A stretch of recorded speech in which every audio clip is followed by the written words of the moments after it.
हम आ पहुंचे हैं मुजफ्फरनगर। कड़कड़ाती ठंड पड़ रही है, लेकिन गन्ने की मिठास वाले शहर में सियासी पारा गर्म है। भाई एक बात मैं भी कहना चाहूंगा, एक सेकंड।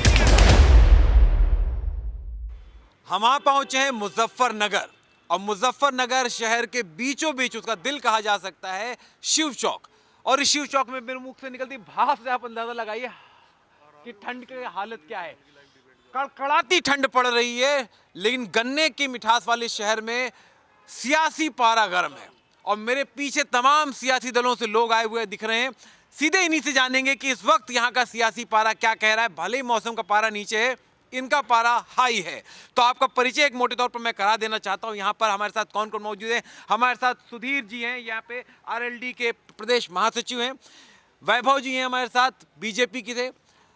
गौरव यहाँ पर हैं, समाजवादी के पार्टी के पूर्व एमएलसी हैं। अभिषेक यहाँ पर हैं, आरएलडी की तरफ से प्रदेश प्रवक्ता हैं। साजिद हसन साहब हैं, ये हैं समाजवादी पार्टी की तरफ से। यानी इस वक्त जो उत्तर प्रदेश में तीन मुख्य दल माने जा रहे हैं, सपा, रालोद और भाजपा, इन तीनों के चेहरे हमारे साथ मौजूद हैं। तो सीधे शुरुआत करते हैं उस चीज़ से, उस शख्स के साथ जिनके सिर में मुझे लाल टोपी दिखाई दे रही है। और थोड़े दिन पहले इसके बारे में प्रधानमंत्री नरेंद्र मोदी जी ने कहा था कि भाई ये रेड सिग्नल है। तो क्या ये रेड सिग्नल है? ये जनता का रेड सिग्नल है शाताताई सरकार के लिए, तानाशाही सरकार के लिए। जहां आप जैसे आपने कहा बहुत सर्दी हो रही है, लेकिन टेम्परेचर जनता का बढ़ा हुआ है। जहां बेरोजगारी आज चरम पर है, जहां सैकड़ों हजारों नौजवानों की नौकरियां चली गई हैं, जहां आज व्यापार बर्बाद हो चुका है, और वहां आज ये सरकार कहीं ना कहीं ढोंग में लगी हुई है। लेकिन यहाँ का मुख्य मुद्दा क्या है? यहाँ के तमाम मुद्दे हैं। यहाँ किसानी भी मुख्य मुद्दा है। यहाँ गन्ने के रेट को लेकर भी लगातार आंदोलन रहे हैं। यहाँ मूल्य को लेकर, पेमेंट को लेकर भी मामले रहे हैं। यहाँ बेरोजगारी का भी मुद्दा है। यहाँ सुरक्षा गुंडाई का भी मुद्दा है। तमाम तरह के मुद्दे मुजफ्फरनगर के अंदर हैं। तो मुजफ्फरनगर के तमाम मुद्दे आपने गिनाए, ये रेड सिग्नल है, आपने सफ़ेद पहन रखा है। तो आप बताइए कि आप भाजपा से हैं, क्या जवाब है आपके पास? पहली बात तो ये बता दो, जितने लोग खड़े हैं ना, ये लोग, इनसे आप ये पूछो, जब इन लोगों की सरकार थी यहाँ दिन में महिला नहीं चल पाती थी। हम लोग रात के 10 बजे यहाँ पे खड़े हैं, सुरक्षा हमारी सरकार ने दी है। और विकास की बात करें, जितने ये हाईवे बता रहे हैं, हाईवे जितने हमने दिए, दिल्ली आदमी 4-4, 5-5 घंटे में जाता था। इतनी बढ़िया सुरक्षा, स्वास्थ्य, और हमने जो कहा था, हमारे नेता माननीय नरेंद्र मोदी ने कहा सबका साथ सबका विश्वास। हमने उज्ज्वला योजना दी है, वो सबको दे, एक विशेष जाति को नहीं दी। 1000 के सिलेंडर आज खाली पड़े, भरवाने की औकात किसी की नहीं है। आपने चूंकि सिक्योरिटी, सोशल सिक्योरिटी की बात की कि रात को 12 बजे भी महिला उत्तर प्रदेश में जेवर पहन करके निकल सकती है, अब कोई क्राइम की या जुर्म की उसकी बात नहीं है। देखिए, इनके गृह मंत्री जी ने जो कहा था उसकी काट इनकी ही पूर्व की राज्यपाल रही और यहाँ के राष्ट्रीय उपाध्यक्ष बेबी मौर्य जी ने कहा कि 6 बजे के बाद आप थाने में महिलाएं नहीं जा सकती हैं। उसका प्रेस नोट भी और आपके चैनल में हमने सुना भी था। तो इनकी जो बेबी मौर्य वो इसकी कह चुकी है। दूसरी बात, मुजफ्फरनगर का मुख्य मुद्दा गन्ना है, और दूसरी बात है यहाँ पर सबसे बड़ी गंगा है। और गंगा इनका पूरी थीम प्रोजेक्ट था, नमामि गंगे। और शुक्रताल यहाँ से मुश्किल से 25 किलोमीटर दूर पड़ता है। वहाँ पर देखिए आज क्या हालत है। वहाँ पे पंडितों को धरना देना पड़ रहा है। हज़ारों मछलियाँ, लाखों मछलियाँ हर साल वहाँ गंदे पानी से मर जाती है। गंदा पानी सारा उत्तरांचल से, नालों का पानी उस गंगा में वहाँ आ रहा है। तो नमामि गंगे इनका प्रोजेक्ट पूर्णतः फेल। भाई देखिए, इन्होंने गिना दिया कि मौर्य जी का बयान सुना दिया, बता दिया कि भाई देखिए इनकी जो बातें थी कि महिला सुरक्षा और तमाम बातें, वो सही नहीं है। पहली बात तो मौर्य जी ने ये नहीं कहा कि भाई महिला असुरक्षित है। उन्होंने कहा कि आप सम्मान से समय, वो सब पे लागू होता है, उस पर मेरे पे भी लागू होता है भैया। उन्होंने कभी ये नहीं कहा कि भाई महिला थाने में ना जाए। कोई बयान दिखा दो उनके पास हो तो। आप बताइए, आप भी समाजवादी की टोपी पहने हुए हैं। समाजवादी पार्टी की सरकार अपनी जो पहले थी 2012 में और 2014 में, यहाँ पर आपको कुछ फर्क दिख रहा है? आप क्या किस आधार पर दावा कर रहे हैं कि भाई आपकी सरकार बन सकती है? क्या फ़र्क तो साफ दिख रहा है कि जब हमारे समय में रोज़गार मिला, छात्रों को तरक्की मिली, शिक्षा के आयाम मिले, और यहाँ पर आज बेरोज़गारी का आलम यह है, महंगाई का आलम यह है कि लोगों को घर चलाना भारी हो रहा है, रसोई बिगड़ी हुई है। महंगाई तो एक मुद्दा है। महंगाई आपके हिसाब से मुद्दा है या नहीं है कि भाई रसोई गैस के दाम बढ़ गए हैं, पेट्रोल के दाम बढ़ गए, डीजल के बढ़ गए, वो मुद्दा कितना इम्पैक्ट करेगा जनता पर? भैया देखिए, महंगाई हर बार ऐसे नहीं है कि महंगाई बढ़ गई।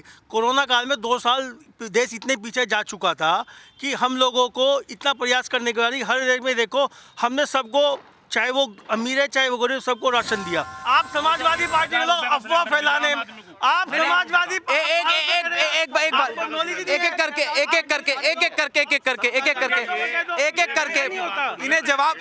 इन्हें जवाब ले लेते हैं भैया। बट अभी चलिए एक बार, और यूपी चुनाव हार तो आप देखिए किसने रेट और डाउन करेंगे। अगर आज से 2 साल पहले 3 साल पहले नहीं करेंगे, उपचुनाव हार तो महंगाई को दिखाई दे। चलिए एक बार जवाब ले लेते हैं। इनका कहना है कि भी महंगाई मुद्दा नहीं है, तो फिर क्या है मुद्दा, क्यों नहीं है? भैया 2022 का चुनाव आने वाला है, सबको अपना अपना सिस्टम पता लग जाएगा कौन क्या है। ये महंगाई कह रहे हैं, हम सुरक्षा कह रहे हैं। लेकिन महंगाई एक मुद्दा है या नहीं है? नहीं रोहित जी, महंगाई का कोई मुद्दा नहीं है। उत्तर प्रदेश में हर बार ये बड़े बड़े मुद्दे नहीं होते हैं। उत्तर प्रदेश में बहुत बार मुद्दे होते हैं जाति के, समीकरणों के, और बहुत सारे दूसरे मुद्दे बहुत काम आते हैं। अब जैसे यहाँ का हिसाब अगर मैं देखता हूँ तो कहा जाता है कि जाटो मतदाता समाजवादी पार्टी के साथ नहीं जाता। वो बसपा को अगर वोट नहीं देगा तो भाजपा को वोट दे देगा, लेकिन वो जाटो जो है समाजवादी को नहीं देगा, और यहाँ उनकी अच्छी खासी तादाद है। तो उसके हिसाब से आप क्या कहेंगे? देखिए, जहाँ तक आप जिस सीट पर खड़े हैं, यहाँ जात पात का मुद्दा नहीं है, यहाँ मुद्दे आम जनता के हित के हैं। जैसे महंगाई की बात है, सुरक्षा की बात है। अब इन्होंने सुरक्षा की बात कही। जब से यूपी 100 और 1090 जैसी व्यवस्थाएं आई हैं, महिलाएं किसी भी समय जाए वो सुरक्षित है। आज उन्हें खतरा है तो इन भाजपा के कुलदीप सेंगर जैसे विधायकों से, चिन्मयानंद जैसे इनके नेताओं से, इनके लोगों से खतरा है। आम महिला को, आम जनता में के बीच में कोई। चलिए रालोद का पक्ष भी जान लेते हैं। देखिए राष्ट्रीय लोकदल बहुजन उदय अभियान के चलते और न्याय यात्रा जो हाथरस में हमारी दलित समाज की बिटिया को हत्या करके रात को जला दिया गया था, उसके बाद हमारे नेता आदरणीय जयंत चौधरी जी ने पूरे प्रदेश में न्याय यात्रा चलाई। उसके बाद बहुजन उदय अभियान पूरे प्रदेश स्तर पर दलितों को जोड़ने का, पिछड़ों को जोड़ने का काम कर रही है। दूसरी बात, मुजफ्फरनगर का मुख्य मुद्दा है किसान। जो मेरे सम्मानित साथी आज यहाँ खड़े होकर बोल रहे हैं, इन्हें बोलने से ये शर्म नहीं आ रही कि 700 किसान इस 1 साल के अंदर शहीद हो चुके हैं। और इनका केंद्रीय मंत्री, जिस मंत्री ने हमारे किसानों को कुचला, आज ये कैबिनेट में मंत्री इनके साथ खड़ा हो रहा है, और ये आज भी खड़े होकर हमारे सामने बात कर रहे हैं कि 700 किसान शहीद होने के बाद भी इन्हें शर्म आनी चाहिए कि इनका मंत्री आज भी कैबिनेट बैठा हो, दांत फाड़ रहा है, पत्रकारों को धमका रहा है, पत्रकारों को धमकाया जा रहा है, और उसके बाद ऐसी बात कर रहे हैं। एक मुद्दा है, देखिए टेनी जी का मुद्दा इन्होंने उठा दिया है, तो आप ये बताइए कि उनका इस्तीफा चुनाव से पहले होगा या नहीं होगा? माननीय में जांच चल रही है। 302 के भी मुकदमे लगा दिए गए हैं। तो एक हत्या और हत्या की साजिश का भी मुकदमा दर्ज कर दिया गया है, इरादतन हत्या का दर्ज कर दिया गया है। तो ये बहुत ही गंभीर मामला है, खासकर अगर केंद्रीय मंत्री की हम से जोड़कर देखते हैं कि उनके बच्चे की बात आती है तो उस पर आप कैसे जनता को शांत करेंगे? भैया सबसे बड़ी बात यह है कि एसआईटी ने जांच की, बिल्कुल दूध का दूध पानी का पानी हुआ। इन लोगों की सरकार में तो जांच होती थी, और जो सबको पता है राम भरोसे जांच होती थी। चलिए हमने मान लिया कि आपने जांच करी, लेकिन अब जांच हो गई तो उसके आगे क्या होगा? मुद्दा भी तो निकालेगा भैया। एक मिनट सुनो, गायत्री प्रजापति आजमगढ़ जेल में है। आजमगढ़ जेल में है। आजमगढ़ जेल में क्यों है? गायत्री प्रजापति जेल में क्यों है? जब क्या हुआ, पूरे प्रदेश का नाश कर दिया, पूरे प्रदेश की अजीब तजीब बता दी। पहले जो है थाने समाजवादी पार्टी के गुंडे चलाते थे, समाजवादी पार्टी के गुंडे पहले थाने चलाते थे। आज आप किसी भी थाने में कोतवाली में जाकर देख लो, बिल्कुल निष्पक्ष जांच है। 24 घंटे के अंदर अगर कोई ये कह रहे हैं निष्पक्ष जांच है, और आपके कार्यकाल में, आपकी सरकार जब जिस कार्यकाल में थी उस कार्यकाल में गुंडे चला रहे थे पुलिस। और ये हमने प्रधानमंत्री जी के और बाकी के भाषण में भी सुना कि अगर लाल टोपी आती है तो आतंकवादियों की बात कही गई, और लुंगी वालों की, टोपी वालों की बात भी कही गई। ये बातें हमने सुनी है, औपचारिक तौर पर कही है। इस पर आपकी प्रतिक्रिया बताइए। देखिए, ये संवेदनाविहीन लोगों की सरकार है। नहीं, संवेदना नहीं, पहले आप अपने ऊपर आरोप को उसी का जवाब देने जा रहा हूँ। इन्होंने तो लोकसभा के अंदर खड़े होकर कहते थे कि ऑक्सीजन की कमी से कोई नहीं मरा। संवेदनाविहीन लोगों की सरकार है। और जहां तक थाने चलाने की अभी आप बताइए ना कि पहले आपकी सरकार की बात यह है कि इनके कार्यकर्ता जब एक थाने के अंदर, शहर के अंदर जाते हैं और इंस्पेक्टर पे दबाव बनाने का प्रयास करते हैं, इस हद तक दबाव बना देते हैं कि इंस्पेक्टर को धक्के मार के वहां से बाहर निकालना पड़ता है। और यहाँ के थाने में आप पता कर लीजिए, गांधी कॉलोनी के अंदर इनके विधायक का गुर्गा किस तरह के धंधे करता हुआ पकड़ा गया था, जेल जाने का काम हुआ था। थाने चलाने की चीजें जिस तरह से भारतीय जनता पार्टी की सरकार में हो रही है, जिस तरह की दलाली की, मैं एक विषय रख रहा ठीक है। मैं इन्होंने जो बोल दिया, मित्र हमारे जो बोल रहे हैं कि थाने गुंडे चला रहे, ये अपने आप को स्वीकार करेंगे जब 2013 में दंगा हुआ, स्टिंग ऑपरेशन हुआ, जब ये कह दिया गया था, एक एसओ थाने में बैठ के कह रहा था कि हमें ऊपर से गिरफ्तारी के आदेश नहीं थे। मुजफ्फरनगर की बात कर रहे हैं। क्यों थे? कोई आदेश नहीं दिए थे। समाजवादी पार्टी ठीक है, ठीक है, ठीक है, ठीक है। एक दूसरे एक जवाब लेते हैं, जवाब ले लेते हैं। इन लोगों ने कितनी गिरफ्तारी करी दंगे में और कितने लोगों को निकाला? तो समाजवादी पार्टी पर लगायत समाजवादी पार्टी करते हैं और रालोद से भी लेते हैं। एक बार पहले समाजवादी पार्टी से ले लेते हैं। भाई देखिए, इन्होंने आरोप लगाया मुजफ्फरनगर दंगे, आपके मुजफ्फरनगर दंगे जो हैं आपके कार्यकाल में हुए थे। कुछ इनकी भी राय ले लेते हैं। बताइए भी ले लो। ऐसा है जी, ये मुजफ्फरनगर जनपद किसान राजनीति का केंद्र है। आज की तारीख में सब जान रहे हैं किसान आंदोलन की राजनीति का केंद्र मुजफ्फरनगर है। 5 साल पहले इनके मुख्यमंत्री ही आए थे, मोड़ना सरकारी चीनी मिल है इसी जिले में। उन्होंने कहा था विस्तारीकरण कर देंगे हम 15 दिन के अंदर। अब जब 15 दिन पहले चुनाव की आचार संहिता लगने वाली, अब फिर कह रहे हैं कि हम विस्तारीकरण कर देंगे। पिछले साल का इनसे बकाया भुगतान नहीं दिलाया गया। सुन लो जिले के मुद्दे, सुन लो, राष्ट्रीय अंतर्राष्ट्रीय तो चलती रहेगी बात। जिले में ही इनके प्रशासन ने करोड़ों में खाद्यान्न घोटाला करा, एक आदमी नहीं पकड़ा गया। ये इनका भ्रष्टाचार पकड़ो अभियान है कोरोना के अंदर। अभी पीछे से फिर खा गया इनका नुमाइश पंडाल बेचने के नाम पे इनका एक एटीएम इनके ही शासन प्रशासन में। वो क्या नाम जो है 1,20,00,000 का जो 2018 में गया था, सुन लीजिएगा, उसे 15 लाख में दे दिया ठेके को। इनके विधायकों की उगाही बंधी हुई है मांस कटिंग केंद्र पे। जहां मांस कट रहा है वहां से दुकानों पर इनके विधायकों के पैसे बंद रहे। इनका बिल्कुल खुला खेल भ्रष्टाचार का चल रहा है। इनका कहना है लॉ एंड ऑर्डर एक बड़ा मुद्दा था। मुजफ्फरनगर के दंगे के बाद हमने देखा है कि लगातार 3 बार बीजेपी लोकसभा और विधानसभा में जीती है। और ये बात सच है कि मुजफ्फरनगर दंगे के बाद ध्रुवीकरण बहुत जबरदस्त हुआ था। तो मुजफ्फरनगर दंगे से आप ही को नुकसान हुआ और आप ही की सरकार पर आरोप भी है कि भाई देखिए आप लॉ एंड ऑर्डर नहीं कर पाए। देखिए, मैं 2 मिनट में आपसे लेना चाहूँगा इस मुद्दे पे। वो 2013 के दंगों में किन लोगों पे मुकदमे हुए?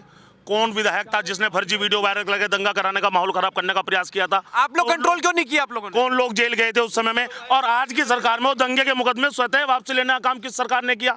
ये लोग दंगे की बात करके लगातार एक ही मुद्दे पर जाना चाहते हैं। क्यों?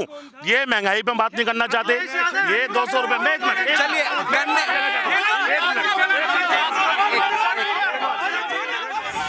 आपका मुद्दा क्या है? आपके मेरा मुद्दा ये है सबसे मेन कि व्यापारी बहुत परेशान है। क्यों परेशान है व्यापारी? महंगाई की वजह से।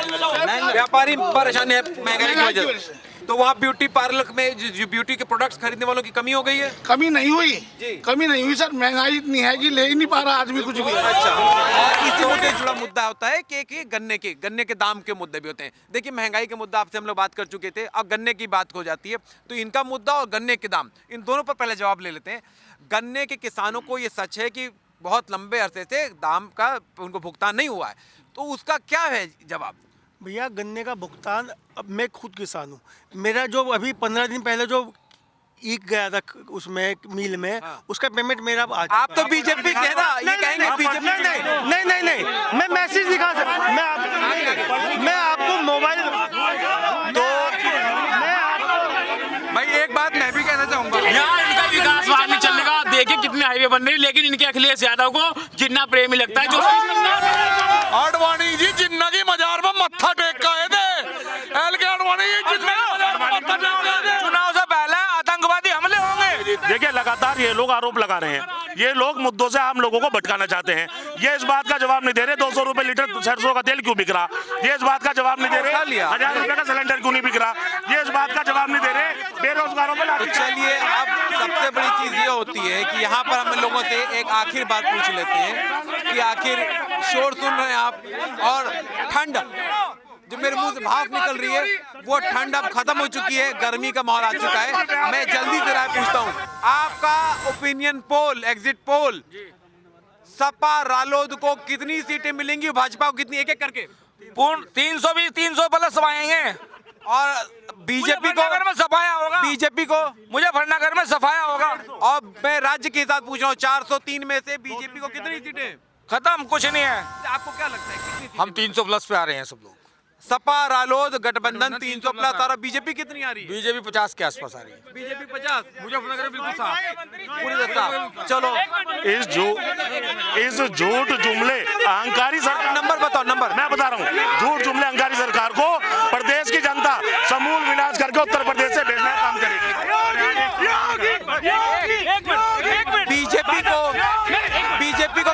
मिलेंगी?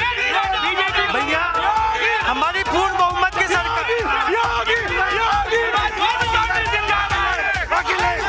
यहाँ से इतना ही, बाकी कुछ बात करने को बचता नहीं, इसलिए शो यही खत्म कर